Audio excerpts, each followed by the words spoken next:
Então, vamos começar essa palestra, aula aberta, Design e Software Livre na Defesa da Democracia.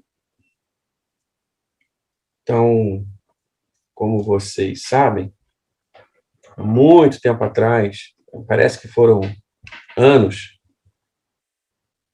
a gente teve um evento em defesa da democracia no dia 11 de agosto. Em julho, o Bolsonaro chamou diplomatas, né, de outros países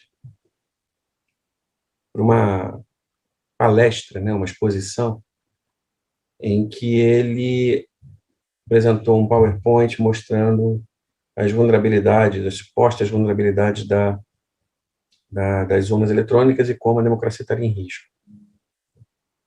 Um papelão.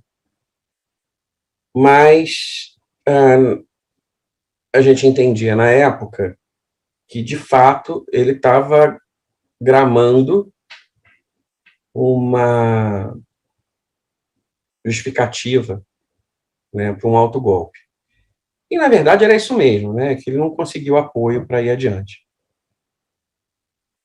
Então, por conta desses eventos e da proximidade do período eleitoral, a Universidade de São Paulo reeditou um manifesto, uma carta-manifesto que foi lida em 77, no Dia do Advogado, que é o dia 11 de agosto, lá nos arcos da Faculdade de Direito.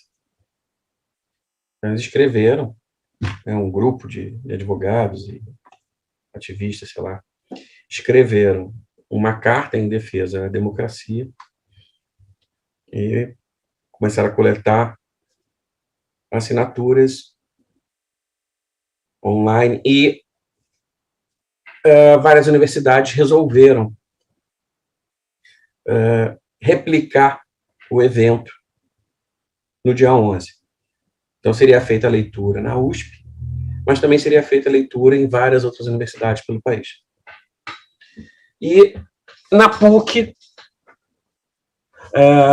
nós, membros da Assembleia da Associação Docente, resolvemos fazer, então, encabeçar essa iniciativa.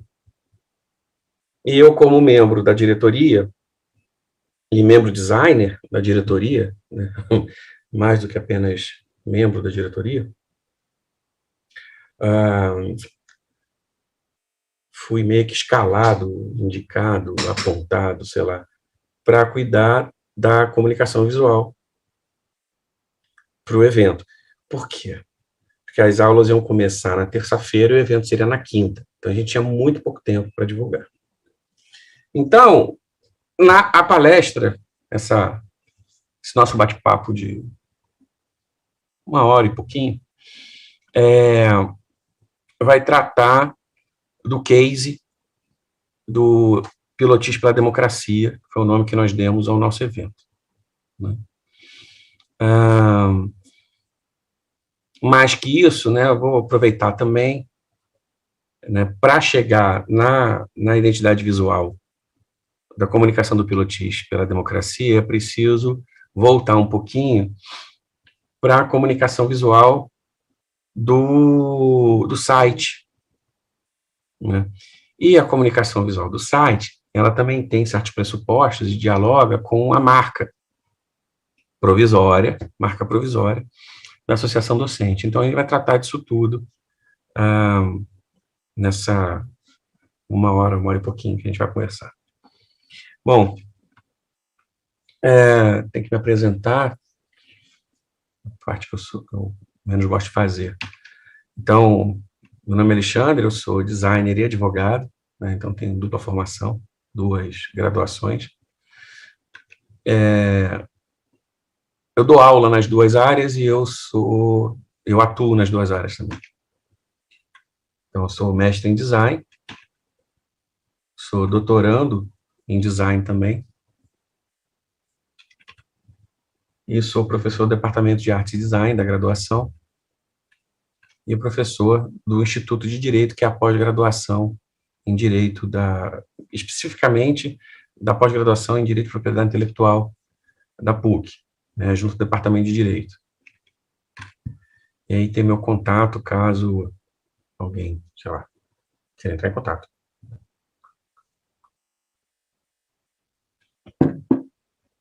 Vamos passar dessa fase.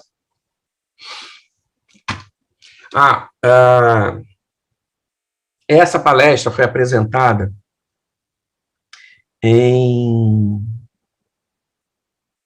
foi quando? Setembro. Em setembro, no Gnograph. Né? O Gnograph é um encontro anual de usuários de programas criativos livres. Alguns desses programas eu vou listar agora, foram utilizados para fazer os trabalhos objeto dessa palestra. Então, eu acho que está na 13ª edição, se não me falha a memória. Só teve um ano que a gente não teve, acho que foi no primeiro ano da pandemia. Então, a gente está há 14 anos aí, realizando o Gnograph. Em 2017, levei o Gnograph para a PUC. Em 2018, levei o Gnograph para a UERJ, né, para a ESD. Esse ano foi na UFRJ, lá no Fundão. E é um encontro de 2 dias de palestras e oficinas, em que a gente apresenta programas, cases, envolvendo software livre e design, belas artes, arquitetura, enfim, aí todas as áreas da economia criativa. Os programas que foram utilizados... bom, uma outra coisa, lá eu estava apresentando em PowerPoint, então eu estava no monitor, quer dizer, o projetor, né, 1920 por 1080. Aqui, o meu monitor é super wide, então está sobrando área para os lados, esqueci esse detalhe. Tinha que estar apresentando só no laptop. Então, tem essas faixas pretas aí do lado, acho que está aparecendo aí para vocês. Você podia... tá aparecendo. Você podia ter mudado a resolução do computador também, temporariamente. Pô, mas ficou horrível. É o que eu faço, porque meu é 32:9, aí é pior ainda. Pois mas... Eu não lembrei, a verdade é que eu não lembrei. Comecei a palestra e vi. Mas aí depois também eu recorto no vídeo, não tem problema. Eu estou gravando para mim também, eu recorto. Aliás, o Ecoa podia fazer a mesma coisa, né? Só cortar a sobra. Mas, enfim, só porque vão entrar coisas pelas laterais, elas entram pela faixa preta, né? Mas tudo bem, vamos lá. Então, uma coisa interessante, os programas utilizados nessa trajetória, né, tanto para a marca, quanto para o site, quanto para o evento, são todos programas livres. E os programas utilizados para fazer essa apresentação também são programas livres. A apresentação ela é apresentada num programa livre que está rodando num sistema operacional livre, né? Então, só não é livre o Brasil, mas estamos caminhando, 1º de janeiro está aí, estamos juntos. Então, os programas que foram utilizados, o sistema operacional que eu uso é o Ubuntu 22.04, sim, eu sei, já saiu o 22.10, mas eu não tive tempo ainda de parar. Eu já até baixei, mas não instalei ainda. Rodando no Ubuntu, então, eu usei o Inkscape, é o programa de desenho vetorial. E com o programa de desenho vetorial, ele faz esse tipo de ilustração, né, com linhas mais definidas, cores chapadas. Trabalha com degradê também, mas a linguagem dele é mais para cores chapadas. Então, está aí o exemplo, né, da marca provisória, a parcela figurativa da marca, da associação. Vamos falar dela um pouquinho daqui a pouco. O GIMP, que é GNU Image Manipulation Program, é o programa de edição de imagem do Linux. Então, com o GIMP, eu fiz tratamento de imagem. Então, essa é uma foto de 1978, do pilotis do Kennedy. Então, vocês podem ver, tem um telhado ali no canto direito, tem um telhado da primeira casinha da vila, né? Então, assim, pilotis lotado de gente, isso aí foram, em 78, teve um manifesto na PUC, foi a primeira manifestação popular na ditadura para a retomada, depois de anos sem poder sair às ruas, a PUC fez esse evento, e esse evento marcou a gradativa retomada das ruas pela população, que culminou com a abertura em 79. Enquanto esse evento estava acontecendo, helicópteros do Exército sobrevoavam a PUC e davam rasante, tá, jogando vento e tal, né? E, então tem imagens, tem foto dos helicópteros, tem vídeo, tem esse material todo existe, né? Então a gente usou duas fotos que a gente conseguiu de 78, essa e mais uma, não sei se a outra vai aparecer agora, não. E eu usei o GIMP para tratar as imagens e, enfim, dar uma manipulada. Eu imagino que dê para ver a imagem vermelha, ela está usando retícula, né? A da esquerda não, a que está com verde e amarelo, não usa, verde, amarelo e azul, né? Porque o fundo é azul, não usa retícula, a da direita usa. Então, assim, eu experimentei alguns efeitos, algumas manipulações, feito no GIMP. O que mais? Assim, o Blender, né? Então, o Blender é um canivete suíço 3D, modelagem paramétrica, sculpting, animação, textura, iluminação, enfim, faz uma penca de coisa. E eu usei o Blender para fazer o broche da associação que a gente imprimiu. Aliás, eu vou pegar, daqui a pouquinho eu pego o broche, esqueci de trazer, está lá na sala, eu pego para mostrar ele impresso. Então está aí, né, o modelo. Então isso aí exporta, procura e ele gera o caminho e imprime. Então, eu tenho uma impressora 3D aqui em casa, imprimi o broche. O WordPress foi a plataforma, o WordPress é uma plataforma livre, né, foi utilizada para fazer o site. Então tá aí a carinha do site, né, o site da associação. A gente vai conversar um pouquinho sobre ele também.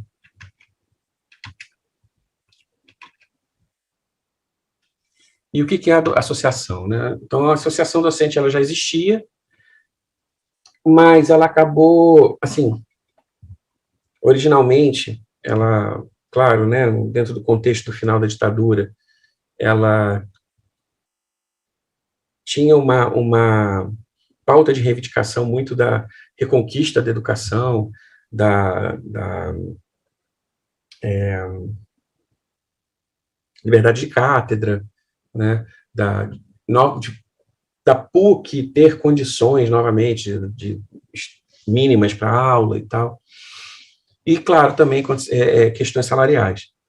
Mas com estabilidade econômica, governo Lula e tal, ela foi meio que deixando de existir e sumiu. Então, em 2019, no contexto da eleição do Bolsonaro, e toda aquela agressividade demonstrada, né, contra universidades, contra professores em qualquer nível, e a polarização em si não é uma coisa ruim, né? Se você for olhar os Estados Unidos, a história política norte-americana, desde a independência deles, é a polarização. Paraguai polarizado, Uruguai polarizado, Argentina polarizado. Então, quer dizer, polarização não é, em si, uma coisa ruim, ainda mais quando ela é feita de uma forma orgânica, quer dizer, você tem vários partidos, mas as forças acabam confluindo, né? Você não é como era na ditadura, em que só podiam existir 2 partidos, meio de fachada, né? Não, existe a liberdade da pluralidade política, mas as forças acabam convergindo para 2 partidos. Então, a polarização em si não é uma coisa ruim. O problema é a polarização radicalizada pela violência, ou radicalizada que deságua na violência. Aí a coisa vai para o brejo. Mas polarização por polarização. E o nosso problema não era a polarização em si, a sociedade acabou polarizada de uma forma virulenta, né? Então, o governo Bolsonaro começa com lista de funcionários públicos com tendências de esquerda. Os caras fizeram lista. Catalogaram funcionário público, funcionário de universidades. Era um negócio de louco, não? E a gente, enquanto professor, a gente estava numa questão, assim, dentro de um contexto de muita insegurança, né? De começar a ter perseguição dentro de sala de aula, ou no campus, alunos divergentes, né? Aquela coisa toda como é que é? Da escola sem partido, né? Essa bobagem. Então, a gente era um período muito complicado, né? Então, por conta desse período complicado, em 2019, os professores se juntaram e refundaram a associação. E, enfim, a associação hoje ela tem por volta de 300 membros, né? A pandemia prejudicou bastante. Foi eleita uma gestão em 2019, essa gestão seria uma gestão de transição, duraria um ano para que, então, viesse uma gestão através de um processo já estabelecido de eleição, né, com chapas e coisa e tal. A primeira foi uma eleição de aclamação, mas acabou não acontecendo por conta da pandemia. Então, a primeira gestão ficou 2019, 2020 e 2021. E no final de 2021, quando a gente começa aliás, final de 2021, quando, de forma muito incipiente, a gente já começa a ter acesso ao campus, e a gente já sabe que em janeiro de 2022 a gente voltaria, ainda que parcialmente, a dar aula presencial. Então, a gente faz uma segunda gestão, né? Faz o processo eleitoral, e aí tem a passada de bastão. A primeira gestão criou uma certa identidade visual, né, em seus comunicados, que vocês podem ver aí, exemplos, né? Então, existe uma certa tendência de família tipográfica, existe um desejo de usar o vermelho, elegeram esse clipart do megafone, escolheram, né, esse clipart do megafone como marca figurativa. Na época, vocês podem ver, inclusive, que está com a ADPUC, né? E logo no início, a gente se referia a ela como ADPUC, na verdade, o nome correto é ADPUC Rio, né? Porque tem outras ADPUCs, não é só do Rio.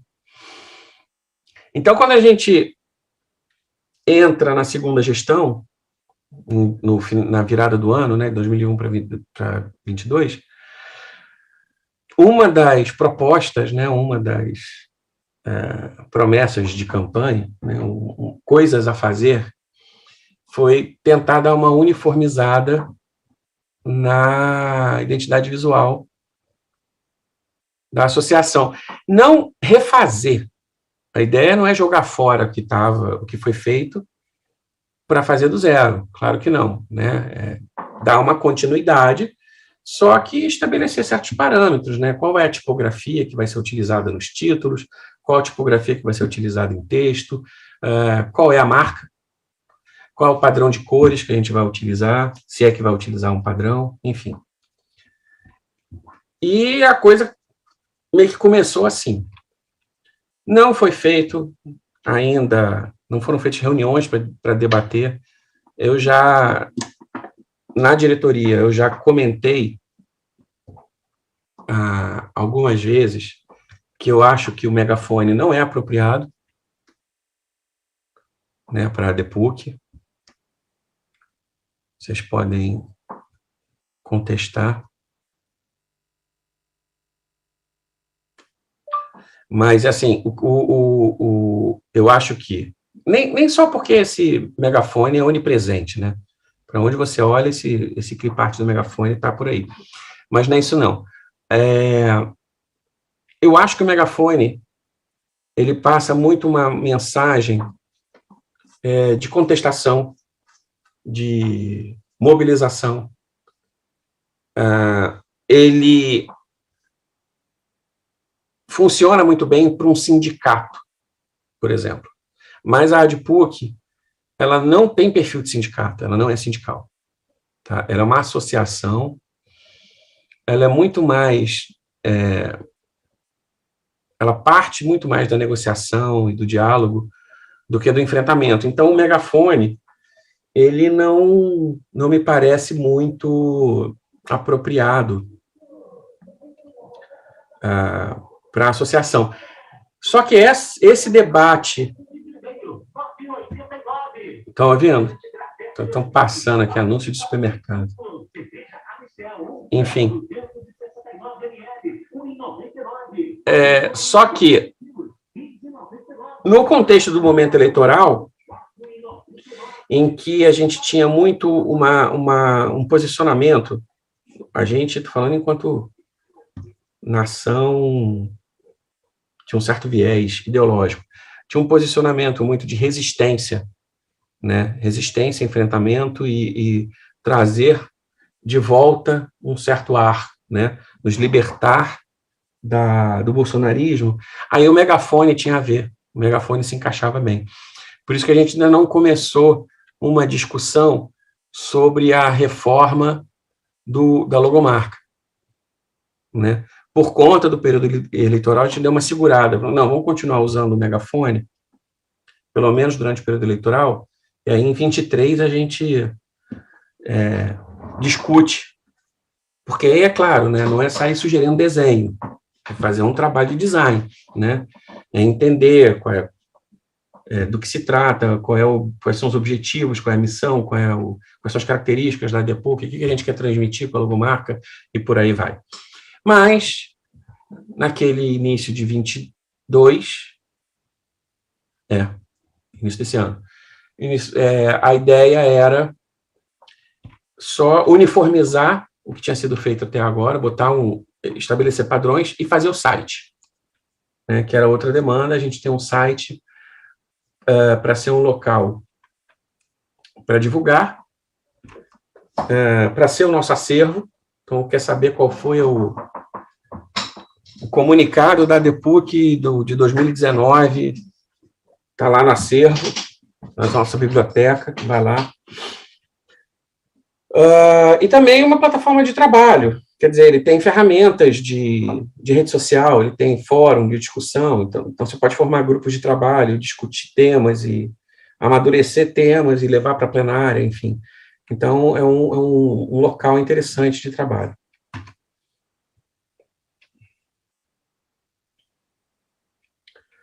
Vamos ver. Então, nossa segunda diretoria, em 2022, a gente tinha aqui nossa promessa, né, proposta, criar um site. Para criar o site, a gente precisava da identidade visual. Qual era o nosso briefing? Evitar ruptura, né, não reinventar a roda, né, criar a marca, né, estabelecer a nossa logomarca, porque o megafone, além de ser um clipart vulgar no sentido de que é muito comum, esse clipart em particular, ele circula muito, né? Nem o megafone era usado, nem sempre era usado o mesmo megafone, né? Então, assim, estabelecer uma marca mesmo, definir tipografia, e aí tipografia para tudo, né? Que fosse ser utilizado, que fosse oficial da ADPUC, a nossa paleta de cores, template para os documentos.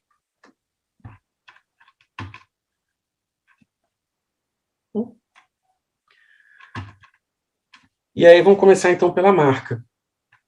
A marca, eu comecei a trabalhar a marca no Inkscape, então está aí a tela no Inkscape. Né? O Inkscape ele é um programa de desenho vetorial, ele tem uma interface que remete, quem já usou, remete ao CorelDRAW dos anos 90, início dos anos 2000. Né? É uma interface muito fácil de trabalhar, as ferramentas estão dispostas de maneira muito tranquila, intuitiva. E ele trabalha, ele não tem, a versão mais nova parece estar trabalhando com páginas, mas ele não trabalhava até recentemente com páginas, mas ele trabalha com camadas, né? E é uma coisa que eu uso bastante. Então, você tem aí alguns estudos. Eu redesenhei o megafone por cima, né, traçando esse megafone que está aí, nesse cartazinho. E aí dei uma ajeitada no desenho, uma suavizada nas curvas. Vocês podem ver que também aqui esse elementozinho, né, o emissor aqui, que era uma bolota, virou uma coisa um pouco mais, sei lá se delicada, mas pelo menos não é uma bolota, né? Algumas variantes. E a família tipográfica não é a mesma, mas é algo que tem a mesma pegada dessa daqui, só um pouquinho mais forte, né?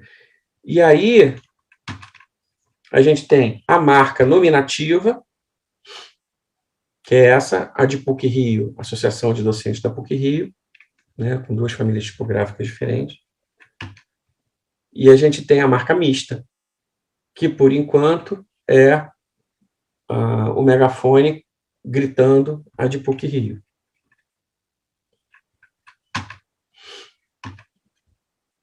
E com essas informações, eu comecei a fazer o site, né? Para fazer o site, usei o WordPress. Para editar código, o Gedit é só um editor de código, né, tipo o Notepad da vida. E, novamente, o Inkscape e agora também o GIMP para tratamento de imagem, né? As referências ainda eram as mesmas, né? Então, tentar texto preto, usar o vermelho, enfim. Né? Então, foi escolhido o vermelho pela gestão anterior, vamos manter o vermelho.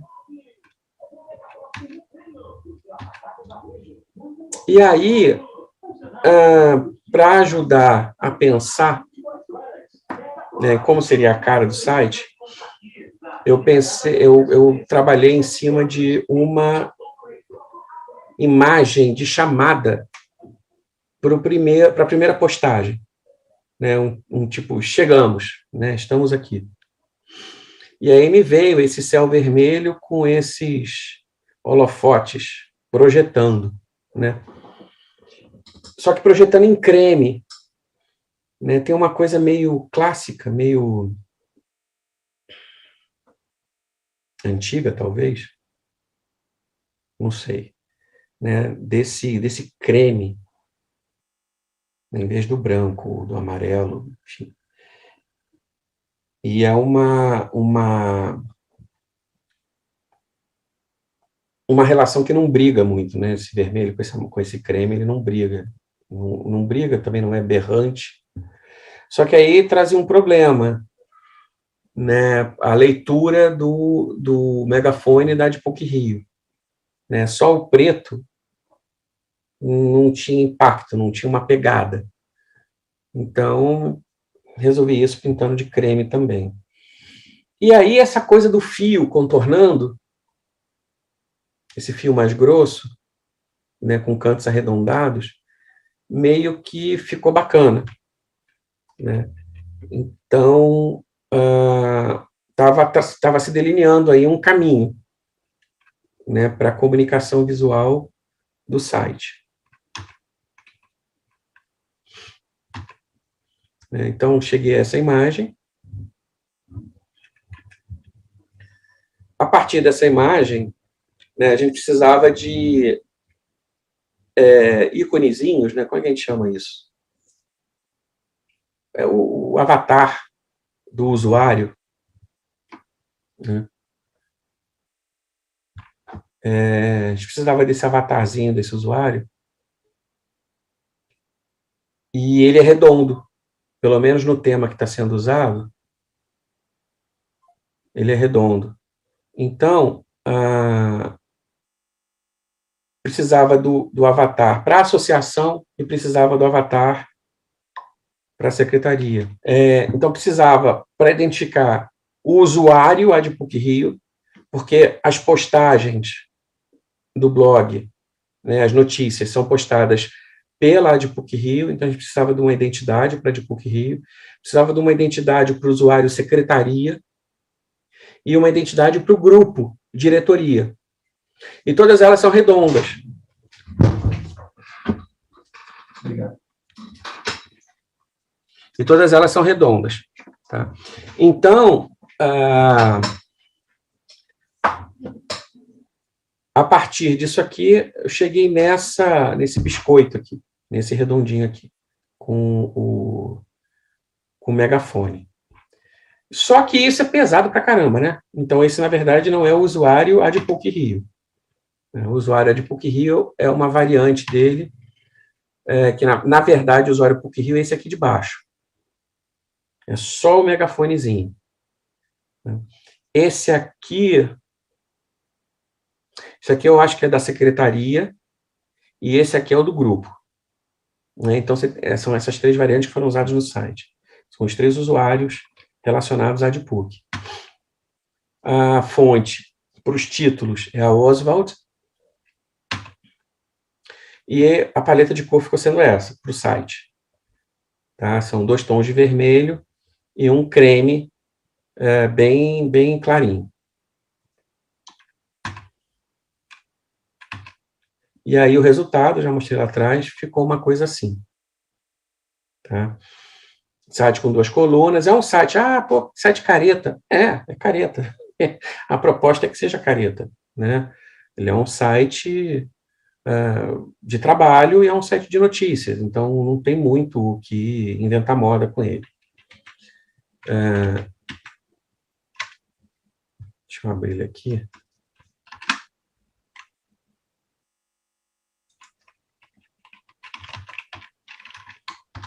Então, aqui o site, né? O usuário externo, quando entra no site, não tem opção de navegação. A única opção dele é o login, né? Porque o usuário externo, a única coisa que ele faz é ler notícia. Né? Eventualmente, pode pedir para se inscrever na Adpuc, se for professor da PUC. Então, clicando aqui, vai acionar um e-mail já com o formulário, né, de inscrição. E pode também deixar uma mensagem, né, no máximo. Então, tem o usuário comum. Isso aqui é a página para o mundo, né? Acreditem ou não, coisas que a associação faz, coisas que acontecem na PUC, chegam na imprensa. Né? Anselmo Góes sempre solta uma notinha. Então, a gente precisa de um canal que facilite, eventualmente, as pessoas a terem acesso, não ficar dependendo de e-mail.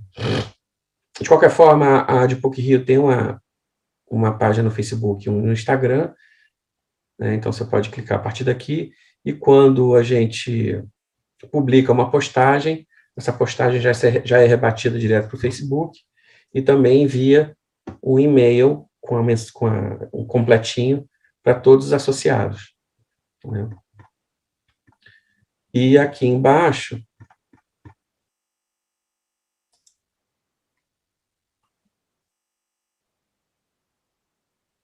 aqui está a primeira, né? Com aquela imagem. Aqui vem da vacinação. Né? Então, repara que a gente começou, primeiro, foi, a partir dessa segunda aqui, a gente começou também a aplicação do fio em volta das imagens. Né? Aqui o usuário, a Adpuc. Tem que botar isso aqui em português. Não tinha visto. Aqui tem o usuário Adpuc, que é só o megafone branco. Né? E se fizer o login, eu não sei se eu estou com login no Facebook. Deixa eu entrar com o login da Adpuc.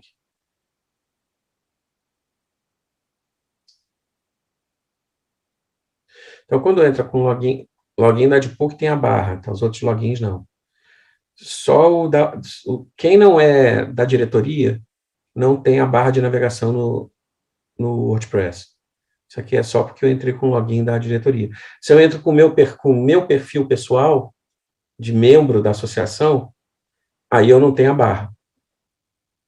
Mas o membro, quando entra, aí olha só, o menu já muda de figura. Já aparecem outras coisas aqui. Tá? Então, essa aqui é a cara do site. Bom, voltando para cá. E aí veio essa história do broche. Então, qual é a história do broche? A gente tinha um problema, que era a posse do padre Anderson como reitor, e a gente queria se identificar, né, comparecer à posse, não apenas como professor, mas mostrar que a associação estava presente. Então, a gente precisava de algo para identificar a associação. Vamos fazer camisa, vamos fazer não sei o quê. Aí eu propus, posso fazer uns broches.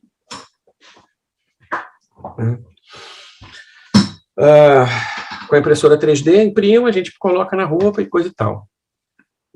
Só que a gente continua sem o elemento figurativo, né? A marca Adpool, por extenso, ok. Mas o megafone ainda não estava resolvido. Nós estamos falando de maio, né? Que é isso aqui. Tem esse megafone. Esse megafone é um clip art, não é essa a ideia. Né? Mas, por outro lado, é o que estava sendo usado, era o que a gente tinha para aquele momento. Então, até a gente ter tempo de sentar e conversar e trocar, vai continuar sendo o megafone. E também aquela história de que a gente estava chegando no período eleitoral, um período eleitoral que a gente sabia que ia ser conturbado, que ia ser combativo, e aí o megafone fazia sentido. Né? Por isso que eu falei, não é o momento de tratar da marca. Né? A gente não estava com tempo, as coisas estavam acontecendo muito rapidamente, se sucedendo, então vamos com esse mesmo e vamos tocar o bonde. E aí eu fui para o Inkscape para fazer o desenho base, para depois levar para o Blender e extrudar, para depois fatiar no Cura. Né? O que a gente tinha? Essa postagem, que tinha ficado interessante, que tinha estabelecido o fio, né? Esse fio amarelo em volta, e eu tinha esse biscoito aqui que eu tinha feito para o grupo da associação no site. Aliás, que eu podia ter mostrado, esqueci de mostrar. E aí eu cheguei nisso aqui. Tá? Então, juntei, botei o Adpool aqui embaixo e cheguei nessa solução para o broche. E aí agora toca imprimir esse negócio e pintar. Né? E é claro que eu não ia fazer isso com pincel. É algo muito, para ficar bem feito, é algo muito rebuscado para fazer no pincel. Bom, o Inkscape, ele foi utilizado para traçar, né?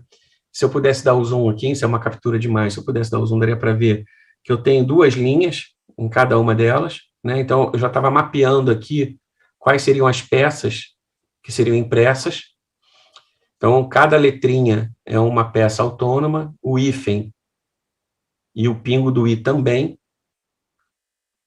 é uma coisa minúscula. E o resto, né? Então, assim, tem outros elementos aqui separados. Pensando numa base e o que vai ser encaixado em cima e como, né? Qual é a altura relativa desses elementos. Aí no Blender eu fiz a modelagem. Então aqui vocês já podem ver os objetos separados, né?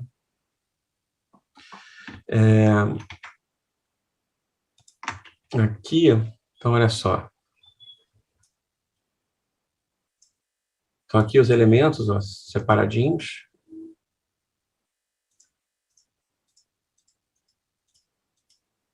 Né? Então a base, isso tudo é uma peça só. Isso aqui me dá a altura máxima dos objetos. Tá? Aqui só um pequeno... uma marcação aqui, só para eu colar direitinho a peça depois. Aí esse anel aqui, ó, que é só isso aqui, né, que vem aqui. Esse anel é amarelo, né? Então é o contorno do megafone e o anel da rodela aqui externa. Aí depois vem esse preenchimento aqui, que é só isso aqui, que é vermelho. Aí essa pecinha para encaixar aqui, para preencher o megafone, né? Depois essa outra pecinha para preencher o megafone também. O fundo das letras. E aí as letras. Então, cada coisa dessa é exportada separadamente. E aí a gente vai para o cura, né? E o cura gera o fatiamento e eu imprimir com o bico 02 por conta das letras, né? Porque aqui eu preciso de detalhes muito pequenos. Mas você pode reparar que tem, né? Eu tenho a previsão dessas lacunas para poder entrar com a letra. Bom, fecha fio. Bom.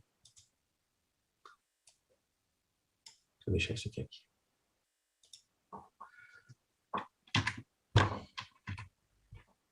E aí, estão as peças impressas, um lote, né, delas, né, para pintura. Então, eu botei essa fita crepe, né, prendi todas elas em fita crepe, num pedaço de papelão. Aí forrei a mesa com jornal e vamos embora. Vamos pintar. Aí a pintura, feita com... Isso aí já é tudo... Foto do segundo lote. Pintura feita com aerógrafo, né? E eu louco para ver como é que ficava o efeito. Já logo descolei uma vermelha, encaixei aqui para ver se estava indo tudo bem, né? E estava. E aqui os brochezinhos acabados, impressos, pintados, verniz acetinado para o acabamento, né, e para proteger a tinta. E essas pecinhas aqui que você compra baratinho no Mercado Livre para colar. Né? E aí...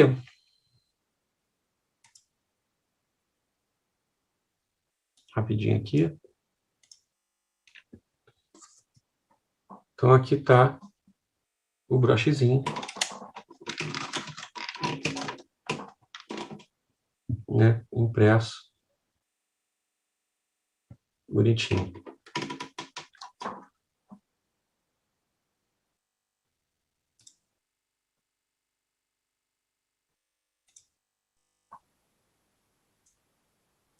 E você prendeu aquela pecinha do alfinetezinho? Sim. Tá presinha aqui, ó. Com cola, cola. A Super Bonder cola PLA.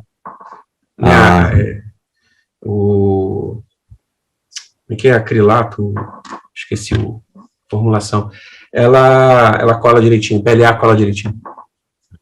Aí você colou as partes também com o Super Bonder? Tá. Sim. Primeiro inverniza, antes de colar, né, com as peças todas montadinhas, já recém-pintadas, deixa secar, verniz, deixa secar o verniz, aí vai para a montagem. Mas aí, como é que você fez a centralização das peças? Não precisa, ela é encaixadinha. Ah, entendi. Ela encaixa bonitinho, não precisa. Entendi. Todas as peças elas são encaixáveis. Entendi. Então não tem esse problema. Elas próprias se guiam, né? Uhum.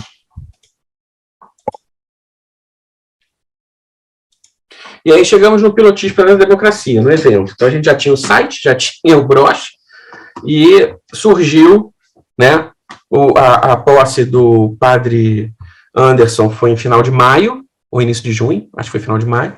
Em julho, o Bolsonaro fez a cagada de chamar os diplomatas, né? E aí surgiu essa necessidade do Pilotis pela Democracia no dia 11 de agosto. Então, primeiro, ia ser só digital, porque não ia dar tempo de imprimir, nem compensava imprimir, as aulas começavam na terça, o negócio era na quinta de manhã, então não ia dar, né? Aulas começavam na terça, porque segunda-feira ali do calouro, né? Então, assim, não daria tempo de... Daria tempo para imprimir, mas não daria tempo da coisa ganhar volume, era muito mais fácil tentar divulgar pelas redes sociais. A gente começou a produção e os contatos, acho que 15 dias antes, 2 ou 3 semanas antes das aulas, acho que foram 2 semanas antes das aulas, do reinício das aulas. O problema é que a gente não tinha como divulgar, a não ser digitalmente, porque a PUC estava fechada, os alunos não iam frequentar. Então, até o início das aulas, a coisa estava acontecendo meio que nos bastidores e nas redes sociais. Quando as aulas começaram, aí a gente pôde comunicar aos alunos, e na quinta-feira houve o evento. Né? Um outro problema é que cada peça de comunicação tem que respeitar vários formatos diferentes, porque você tem que fazer para Facebook, para Twitter, para Instagram, né? Então o Instagram é quadrado, o Facebook é horizontal, o Twitter é vertical, mas é mais larguinho. Você tem que fazer para em 1920, 1080, para WhatsApp e Telegram. Então, cada peça tem que ser feita para formatos diferentes. Tem que contar com a marca das outras associações participantes, e isso foi um inferno, porque é claro que elas não chegaram todas ao mesmo tempo, elas iam pingando, então tinha dia que entrava uma, depois no outro dia entravam 4, aí depois entravam só 2, e a cada modificação que era feita, a área destinada às marcas mudava completamente, você tinha que mudar o grid, né? Para que aquele grid fizesse sentido. Então, às vezes, era um grid par, depois girava um grid ímpar, e aumentava a quantidade de linhas, e as marcas tinham que diminuir para caber todo mundo, um inferno. Além do que,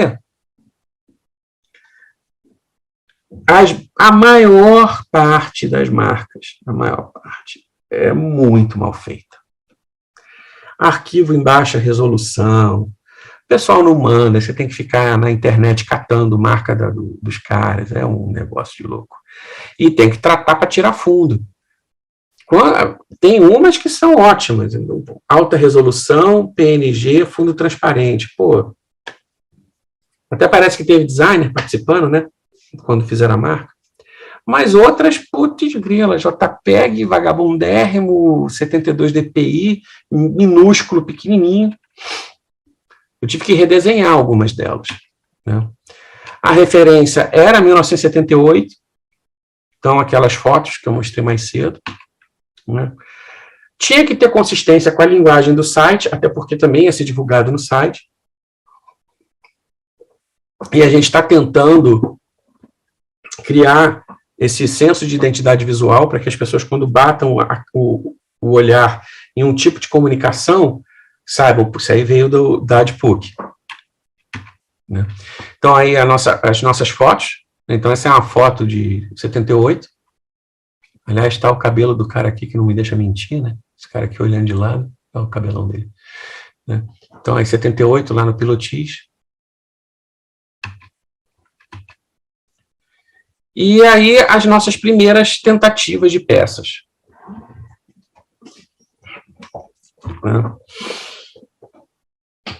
Então, aqui tem uma imagem de fundo, aqui outra, né, com uma segunda tentativa de tratamento, né, aqui é reticulado, aqui é meio que uma ilustração, né, só contorno, enfim, uma coisa assim. E como fazer o verticalzão, né? Porque essa imagem é pequena, é quadrada, como é que eu transformo essa imagem em algo vertical? Né? E as marcas são todas coloridas. Todas essas marcas são coloridas. Então, pô, não dá, não ia rolar colocar marca colorida com essa coisa toda, com essa paleta de cores tão restrita. Né? Isso aqui ia quebrar tudo. Então, nessa primeira tentativa, eu, além de tirar fundo, ainda mudei a cor dessas logomarcas, né? Então, essa foi a primeira tentativa. O pessoal da associação gostou bastante, achou, puta, ficou show de bola, vermelho é a nossa cor, tá chamativo, tá com boa leitura, tá elegante, tá bacana. Eu gostei bastante também, achei, puta, ele ficou com uma cara muito legal. Mas a gente tinha que resgatar o verde e amarelo. Agora, essas marcas com a cor, com a palheta, elas tiveram que precisar da aprovação dos patrocinadores, não, como é que fala? Dos apoiadores? Dos Isso, associados. Das associações. Né? Precisava da... Você quer na teoria ou você quer na prática? Eu quero na prática, na teoria eu já sei. Ah, tá. Cara, na prática, aquilo ali foi só um teste, tá? Então a gente não chegou a passar pelas associações. O ideal, e a gente faria isso, seria passar por todos eles, né, antes, e isso é um problema também, porque poderia atrasar, né, passar por todos eles. Já adianto que eu dificilmente vejo algum deles se implicando com isso. Porque essa é a marca deles, num evento importante, era um momento, o nego não ia ficar, não, eu quero... Ia ver que estava elegante, que estava dentro de um contexto, entendeu? Ia ficar, não, mas a minha marca é verde com rosa e preto. Não, entendeu? Mas veja bem, eu estou falando isso por contato com o pessoal dessas associações.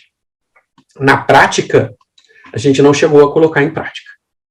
Porque como entrou o resgate do verde e amarelo, aí, no novo layout, eu pude usar as cores originais de cada marca sem mexer. Entendi. E aí a gente chegou nisso aqui.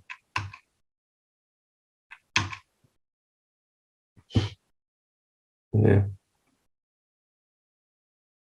Então, aí eu trabalhei com o verde e amarelo, no fundo, já não estou trabalhando mais com retícula, agora é um outro tipo de textura. Eu acho que a solução ficou legal. Claro, o degradê aqui embaixo, o degradê branco, é a solução mais porca do mundo, né? Isso aqui é que nem banda fazer fade out no fim da música. Tá preguiça de fazer um fim, aí fica repetindo e diminuindo o volume. É a mesma coisa aqui, né? Em vez de botar uma solução mais elegante, taca ali um fundo branco com um degradêzinho e todo mundo atrás. Esse fundo branco tem dois motivos. Por um lado, ele cria esse fundo neutro para que as marcas apareçam, sem ficar brigando, né, sem dar problema de leitura com o fundo. Até porque imagina essa marca verde aqui, com um fundo verde, né? Ou essa da Fiocruz também. Então, para não brigar com o fundo, taca ali um fundo branco, beleza. E tem uma outra coisa, essa foto é quadrada. Essa foto, aqui, ó, ela termina aqui, ó. Aqui. Ela termina aqui, mais ou menos, e termina aqui embaixo. Então, como é que eu verticalizo uma foto que ocupa 1/3 da imagem vertical? Eu não posso ampliar. Porque se eu amplio, eu perco o contexto da PUC. Né? Eu perco os pilares, eu perco a multidão. Ia ficar um trechinho pequeno disso aqui. Não rola. Eu tenho que aproveitar o máximo da imagem. Né? Aproveitar os cartazes, as pessoas e tal. Só que ao fazer isso, a imagem ocupa só 1/3 do cartaz. Então, o branco, ele bem ou mal, me ajuda a esconder que não tem imagem aqui. Então, ele tem dupla função. E para resolver o problema em cima, eu prolonguei essa faixa aqui, ó. Então, isso aqui, né, essa marquise, esse prolongamento da marquise até o final do cartaz, ele é uma invenção. Ele está aqui para dar uma sensação de que a imagem continua, mas na verdade ela não continua. E acaba ajudando porque cria esse movimento que permite que diagrame o texto do lado de cá, né? Ele cria esse balizador para a diagramação do texto, cria um balizador também para jogar esse amarelo. Então, isso aqui acabou sendo uma solução interessante. E aí, em vez de ter uma coisa monótona verde e amarelo, tem essas manchas de verde e amarelo aqui em volta do cartaz, né? Então, acabou que foi uma solução que ficou bacana. No final das contas, eu me convenci de que isso aqui funcionava, né? E o resultado foi que a gente teve um pilotis absolutamente lotado, né? Absolutamente lotado. Pena que eu não tirei foto. Isso aqui tá faltando a galerinha aqui da frente, né? O pessoal que está sentado aqui não está aparecendo. O pessoal que estava para trás, né, atrás do que foi montado o tabladinho aqui, né? Essa foto foi tirada do alto do tablado. Então, aqui à esquerda tinha gente na escada, a escada estava apinhada. Aqui não estou mostrando, mas tinham tripés da imprensa, tem só um aqui, ó, mas tem outros aqui que estão fora do quadro, né? Então tem mais gente para cá. E atrás do palco, do tablado, né, subindo aquela escada que tem ali atrás, né, de quem vem lá do RDC, né, tem aquela escadinha ali para acessar o Kennedy. A escada estava lotada, estava tudo cheio em direção às araras, né? Então, assim, muita gente. Muita gente, foi muito bacana, né? Deixa eu mostrar aqui também, né? Então, aqui, um exemplo de aplicação, né? Deixa eu fechar isso aqui. E aqui, ó. Acho que eu não estou na camada certa. Aqui. Então, aqui o elemento, ó, que faz a continuidade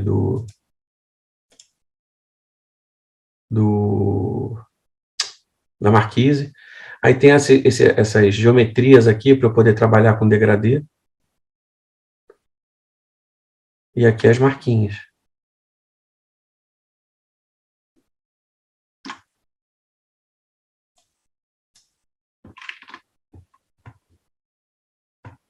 Essa borda, ela é necessária?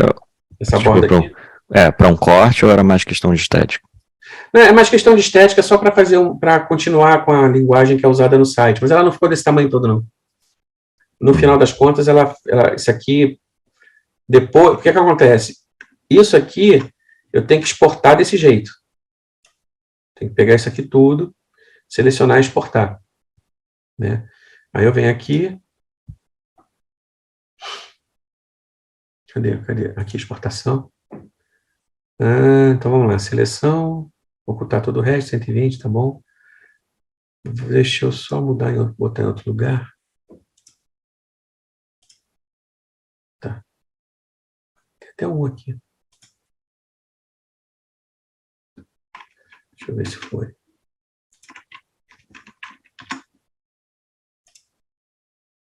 Foi. Então tá aqui. Ah, tá vendo? Então ele exporta assim. Aí eu pego isso aqui.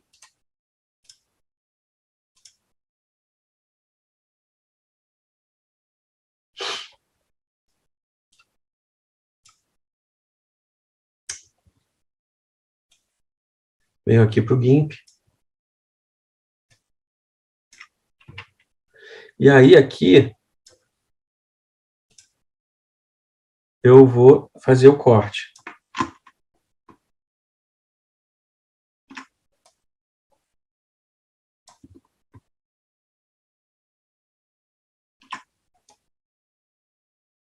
Mas aí, se fosse para uso impresso, como é que faria? Porque assim, no digital, beleza. Não vai ter uma delimitação de impressora, né? Não. Mas você vai gerar o PDF para mandar. Depende de onde você for imprimir, né? Se for offset, você vai ter que botar em CMYK e exportar. Deixa eu só Eu digo o corte mesmo, para ser perfeitinho para impressão. Não entende como assim o corte ser perfeito para impressão? Vai depender do formato do impresso, né? Eu preciso da medida para fazer no tamanho. Aí dá para fazer por aí, o corte na medida? Por onde quiser, por aqui, pelo GIMP. Tanto faz. Aí põe as marcas de impressão, dá para fazer tudo. Aliás, eu até vou te mostrar uma outra coisa no outro, que aí já foge um pouco daqui, mas porque você falou impressão. Então, peraí, eu me perdi, o que eu estava aqui? Ah, sim. Eu vou só encolher aqui 6, talvez, não sei. Não, é pouco. Encolher mais um pouco. Mais um pouquinho.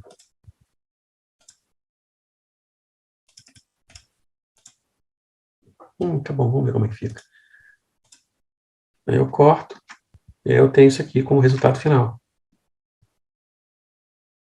Tá, aí vem aqui, sobrescrevo, não preciso nem mandar exportar de novo.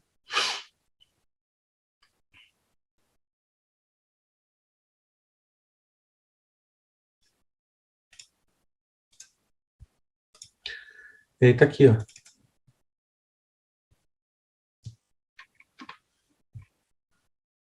Formato WhatsApp e Telegram. Tá? Então, assim que era feito. O que matava era isso aqui. Deixa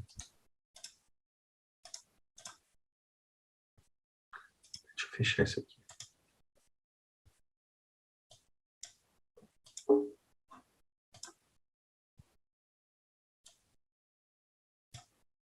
Isso aqui é que era o O.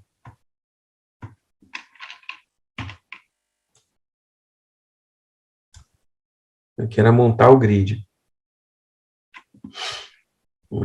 Então, aqui as linhas de centro. Então, repara, aqui eu tenho... Chegou num ponto que eu já deixava assim. Aqui eu tenho grid para 1, 2, 3, 4... Não. 1, 2, 3, 4, 5, 6, 7, 8 elementos. E esse grid aqui é 1, 2, 3, 4, 5, 6, 7, 8, 9 elementos. Porque eu sabia, eu estava com 8, daqui a pouco entrava um, quebrava. Então, às vezes, eu tinha 2 linhas de 8 com 2 linhas de 9, entrava mais 2, aí passavam a ser 4 linhas de 9. Essa é, se eu não me engano, a versão final.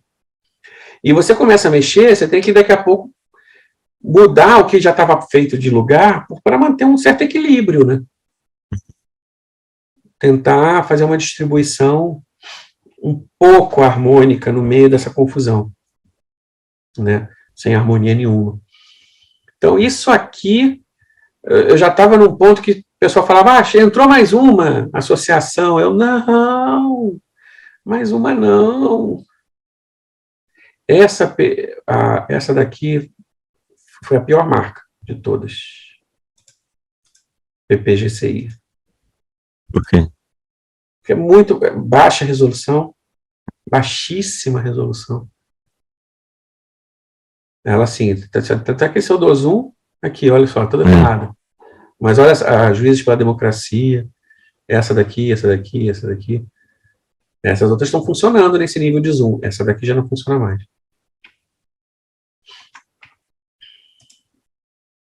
Então, imagina se tivesse que fazer no primeiro modelo, né? Todas essas. Não, tá louco. Aí, nossa, maluco, tá? Ainda bem que ficou colorido. Aí, chegamos.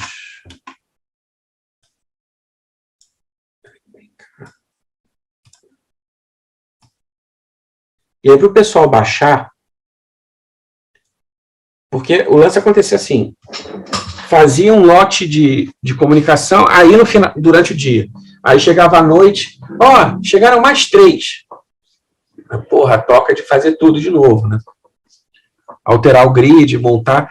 Então, no final das contas, acabou assim, chegou num ponto que eu já estava com medo das pessoas pegarem a comunicação e sair distribuindo versões diferentes. Né? A pessoa divulgando cartaz com 10 associações, a gente já estava em 30. Né? Então, eu fiz o seguinte. E outra, você pega uma imagem que você quer que seja em alta, ou que tenha uma certa qualidade, se você manda pelo WhatsApp, vai para o buraco, porque o WhatsApp comprime, né? Então, para facilitar, eu criei uma página para download. E eu falava para o pessoal, ó, galera, para pegar, para divulgar, isso é para todo mundo, né? Para as associações todas. Aí o pessoal, em vez de ficar dependendo, de ficar mandando e-mail, ou ficar mandando qualquer mensagem, ó, saiu mais um lote. Parem de usar as antigas, usem as novas. Né? Pô, para todo mundo? Não. Então, ó, tá querendo fazer divulgação? Vai no site, pega a última versão. E aí todo mundo sabia que era esse o procedimento. Aí não tinha mais problema. Então, só que agora eu tenho que lembrar qual é o...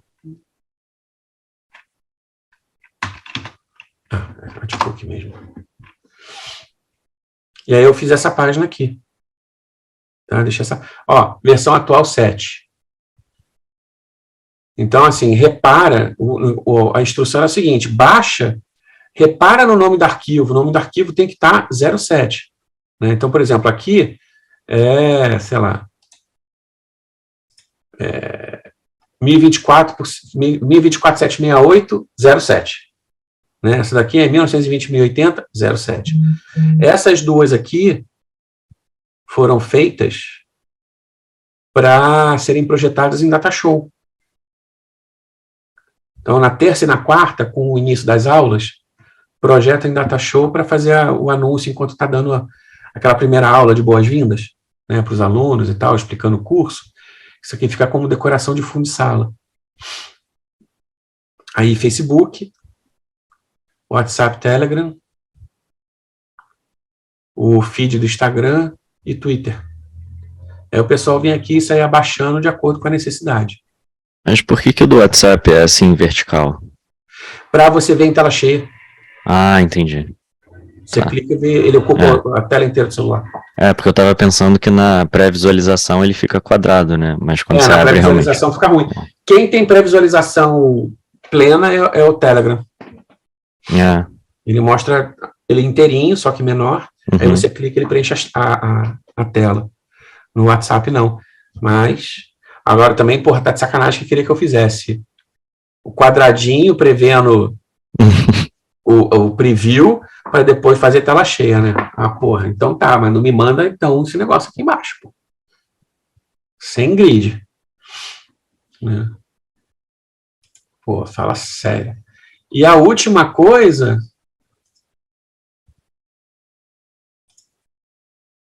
Cadê? Não. Ah, mas... não, tudo bem. Isso aqui... Ah, não, isso aqui é o que eu estou fazendo agora. Não.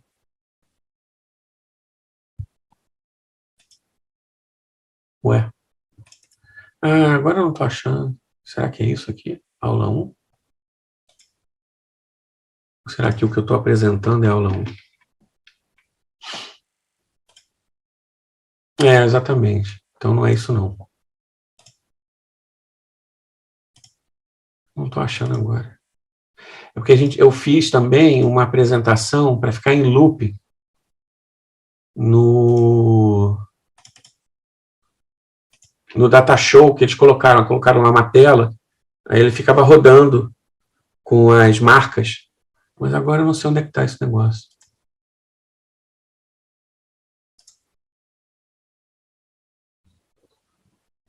Será que está aqui? Não, isso aqui é tudo PNG. As versões aí. Apresentação. Tá aqui.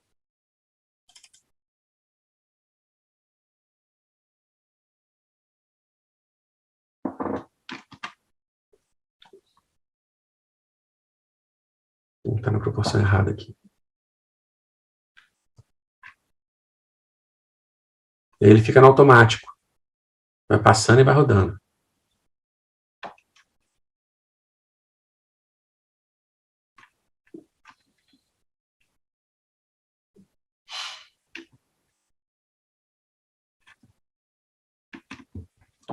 Chega no final, volta. Então, isso foi lá no dia. E é isso. no final das contas, deixa eu só fechar aqui a sharing.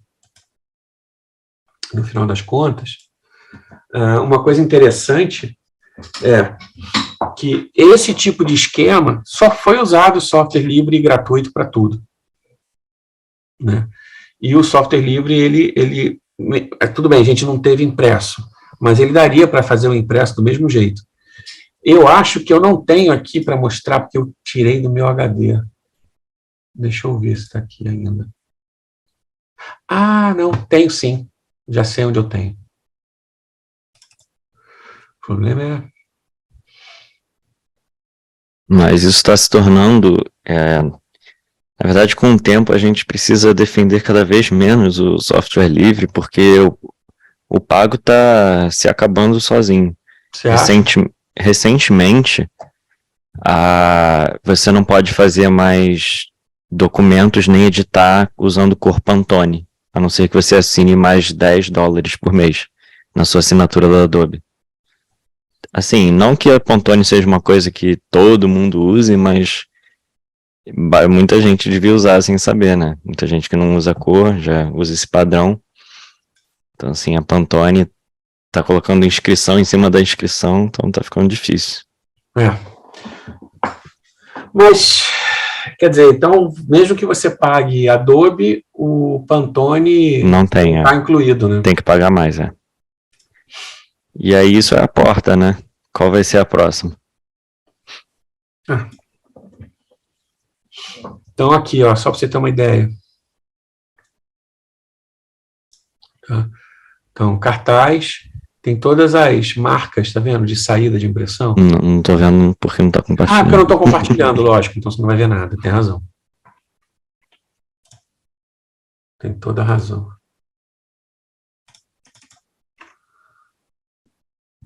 Tá? Então, aqui. Então, todas as marcas de saída e coisa e tal, no PDF. Legal. E aí, resta saber se se a gráfica recebe o PDF em RGB e converte, ou se ela recebe em CMYK. Né? Mas isso é sempre perigoso, né? É perigoso, mas é que é uma realidade de mercado, esse que é o problema. Né? Se ela recebe RGB e ela converte, a responsabilidade é dela. Se der cagada, você tem como mandar fazer de novo. Lógico. Ou então deixa que eu faça em RGB, a conversão. Se você vai assumir a conversão, assume inteiro. Entendeu? Então você tem esse argumento. E, assim, no Brasil, tem um tempo que eu não trabalho com produção gráfica, então estou meio por fora. Mas lá fora, querem saber, você manda em RGB, o pessoal faz. E, claro, aqui, se for uma produção pequena, se for fazer em BRO, né, em laser, ou laser, plotter, jato de tinta, enfim. Aí você vai fazer, é RGB mesmo, né, porque essas máquinas têm o conversor dentro delas. Agora, se for para offset, aí não. Aí você tem que ver qual é o esquema da gráfica. Mas isso aqui não foi feito. E essa finalização é feita no Scribus, né, que é um programa de layout e diagramação. Aí você monta os elementos, você faz as imagens, essas imagens foram feitas no GIMP. Né, isso aqui é tratamento em cima de uma foto, e é uma ilustração feita em cima de foto. Entendi. Aí é como se o artboard e as marcas fossem desse programa aí que você falou, né? Você monta tudo você monta nos Scribus. Entendi. Né, você vem os elementos textuais,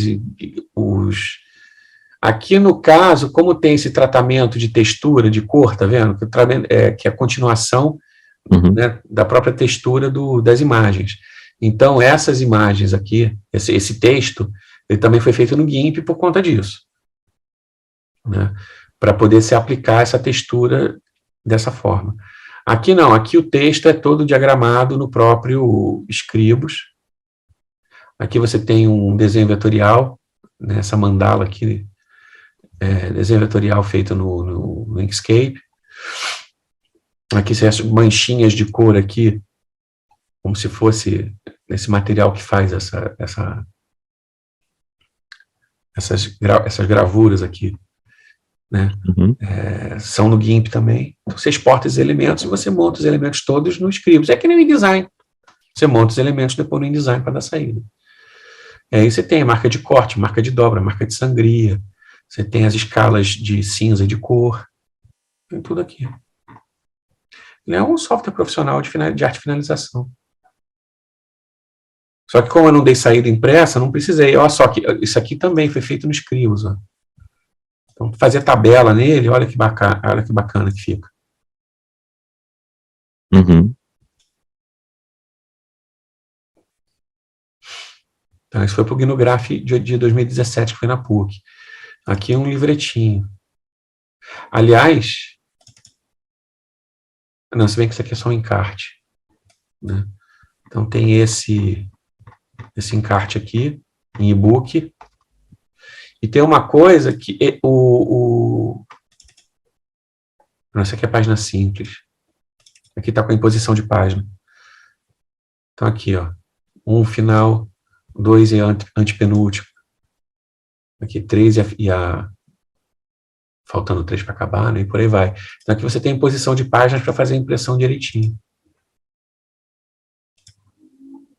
Isso tudo diagramado no Scribus. Aqui também. Mas aí nele é automático O que é automático? a numeração da página? Não. Numeração, sim. Numeração é automática. Imposição de página que não é, não. Na imposição a gente usa um outro programinha que faz só a imposição de página. Mas a numeração é. Então aqui.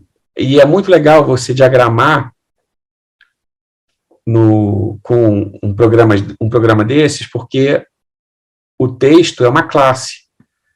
Então, se você chega no meio da diagramação, faltou página, você diminui a classe, aí tudo diminui junto. Uhum. Que nem isso aqui. Isso aqui não é um retângulo com texto dentro. Isso é um texto. E o elemento do texto, ele é circundado.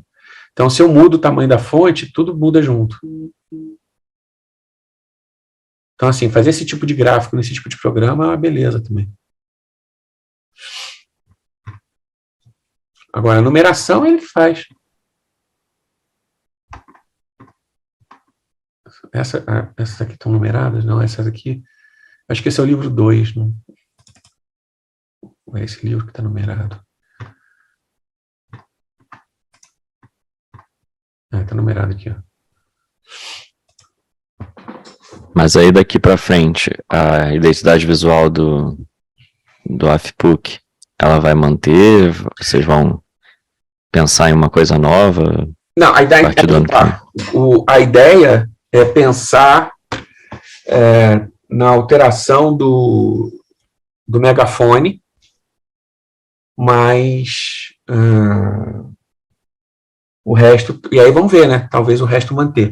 Em termos de identidade como um todo, tipografia, o tipo os textos, a escala de cor, isso a ideia em princípio é manter, até porque tem pouco tempo que foi estabelecido, né? Deixa ela amadurecer um pouco mais. Só o megafone, que talvez a gente troque por alguma outra coisa. Mas eu não sei, o pessoal gostou tanto do broche e da marca, né, com esse círculo vermelho e amarelo, que eu estou achando que eles vão querer segurar um pouco mais o megafone. Vamos ver. Mas eu não acho que, assim, vencida a eleição, eu acho que o megafone perde a razão de ser. Mas, e aí aqui, ó, só um teste, né, de aplicação, perspectiva, enfim. Então, assim, o que é bacana é que você tem toda a produção voltada para o ativismo, porque isso, na verdade, foi ativismo, né? Ativismo político. Então, você tem toda a produção voltada para o ativismo político feita com toda a infraestrutura gratuita. Desde o sistema operacional a todos os programas que dão saída, tudo é gratuito. Tudo é open source, né? Tudo é software livre, mas também tudo é gratuito. Então, se você pensa em movimentos né, do pessoal que não tem acesso a dinheiro para pagar licença, é perfeitamente possível fazer tudo sem precisar se preocupar com licença e nem se preocupar em estar realizando contrafação, né, porque é um problema também você fazer ativismo político defendendo alguma coisa usando software pirata, né, é um contrassenso, né, então não há essa necessidade. Tem algum envolvimento de, assim, brasileiros no desenvolvimento, Tem, no aprimoramento desses programas? tem. Inclusive, participa todo ano do GNU-Graph. É o João Bueno. Hoje em dia ele está participando remotamente, né, para o bem e para o mal, mas ele é desenvolvedor do GIMP, por exemplo. Aliás, ele desenvolveu uma coisa no GIMP que só o GIMP tem, que é muito bacana, que é o seguinte: você apaga áreas da imagem, salva em PNG, manda para outra pessoa, essa outra pessoa abre no GIMP e ela recupera tudo que foi apagado. Você desfaz o canal alfa, né? Uma máscarazinha, né? Não é máscara nenhuma. Máscara nenhuma. Deixa eu mostrar aqui rapidinho. Máscara nenhuma. Deixa eu só pegar uma imagem qualquer. Pronto. Vem aqui a pequena semovente. Só compartilhe. Ah, sim, é verdade. Droga, eu esqueço disso. Então, aí está a pequena semovente. Bonitinho. Bonitinho. Quem olha assim acha até que é um doce.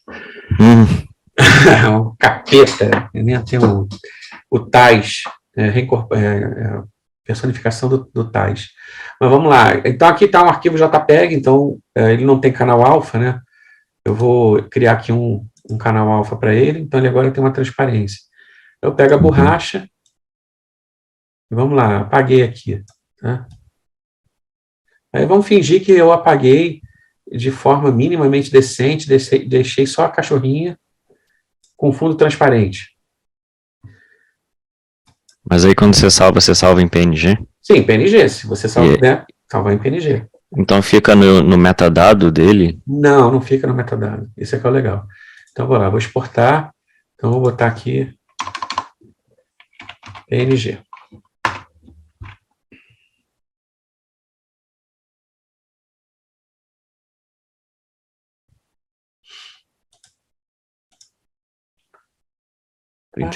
Tentando entender como é que o GIMP sabe, então, onde é que fica a informação.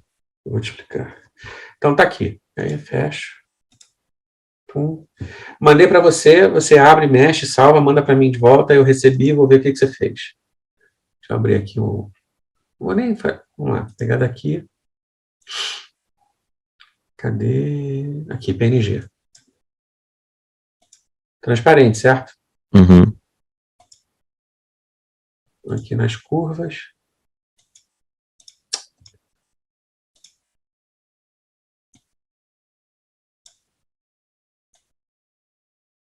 Peraí que eu fiz claro, né? Peraí, rapidinho.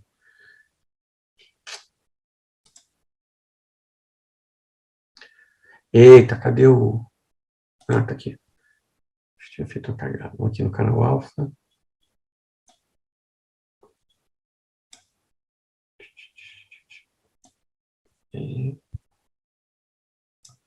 Ué, cadê? Ah, eu vi, eu botei lá embaixo. Peraí, aqui. E voltou. E aí, como é que é isso? Viu? Mas... que eu estava clicando no lugar errado, ele estava criando uma nova linha, em vez de puxar a linha que eu estava querendo. Mas eu basicamente eu inverti aqui os canais. Ou deixa eu ver se, na verdade, eu inverti errado. Deixa eu fazer uma coisa aqui. Não, tum. Ah, sim. Eu estava puxando para o lado errado mesmo.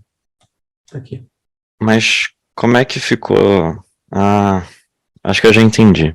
Diga lá. Porque quando você salvou ele, é, por exemplo, ele continua, se você for pegar a imagem lá nos seus arquivos, os limites dela vão continuar sendo um quadrado. Sim. Esse limite vai continuar sendo exatamente esse, ou seja, a informação está ali, só que o canal alfa foi, sei lá, negativado, sei lá o que foi.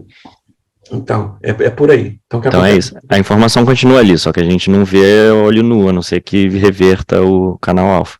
Exato. Então, se você olha aqui, ó, Porque eu estava pensando que quando fosse apagar, eu esqueci disso, eu estava pensando que fosse apagar, ia redimensionar e aí não, ia cortar aquelas partes, não ia tirar aquelas partes. toda imagem digital, ela é retangular, né? É, Então, você apaga aqui, só que quando você apaga, não necessariamente reduz o limite, né, não daquelas reduz. bordas. É. Não reduz. A não ser Só que que o que você acontece? faça.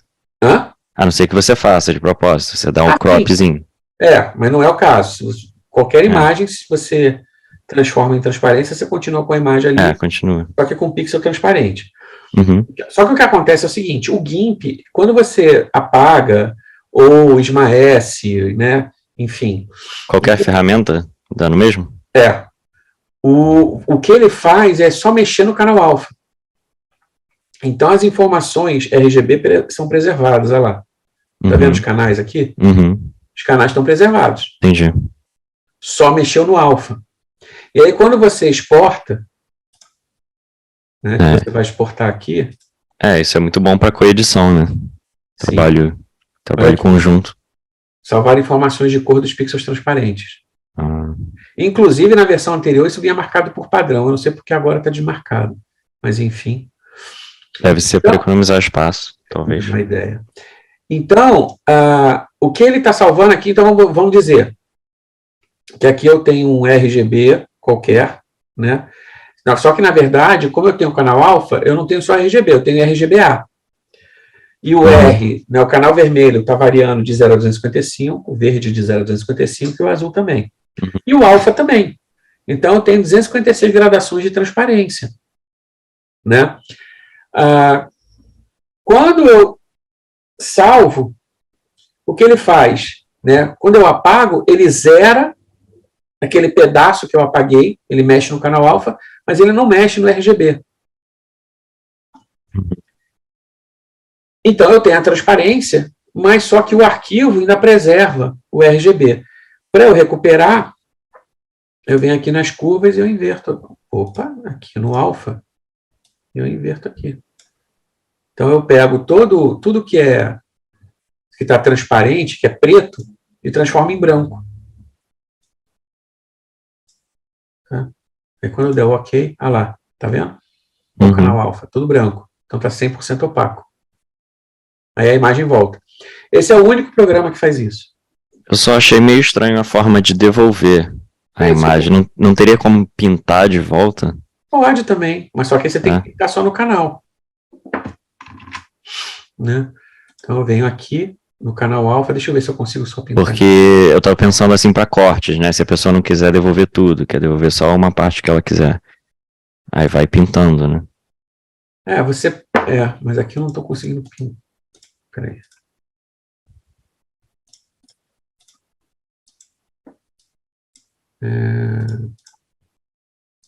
Não, se eu pintar aqui não vai rolar, deixa eu ver.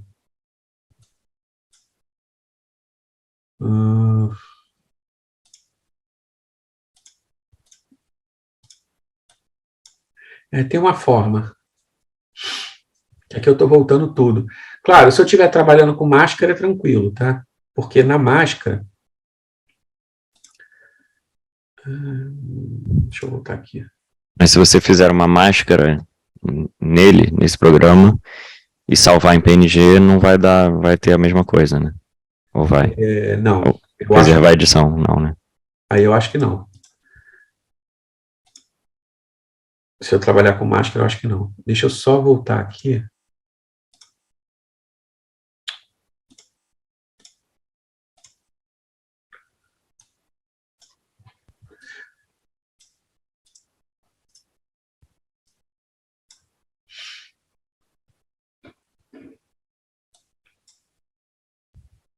Não estou no canal alfa. Acho que eu já caguei a imagem. Acho que eu já caguei a imagem toda. Ué.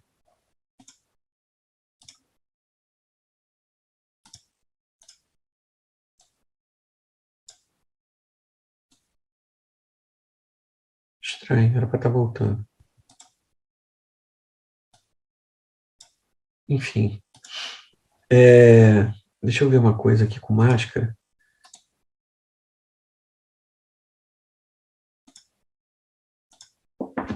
Eu posso pintar aqui na máscara.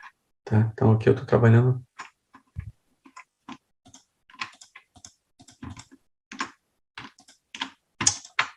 Aqui eu estou trabalhando só na máscara.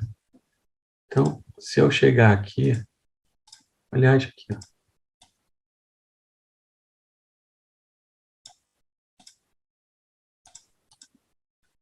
Só aplicar um gradiente.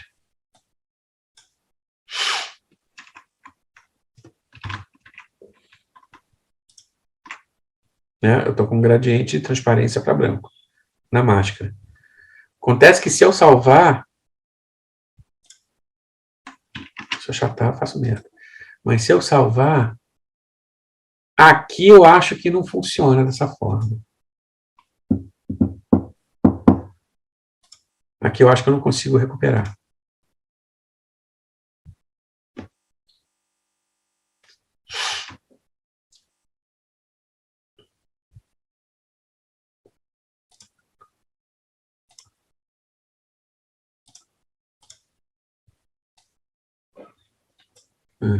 Aí faz sentido não conseguir recuperar.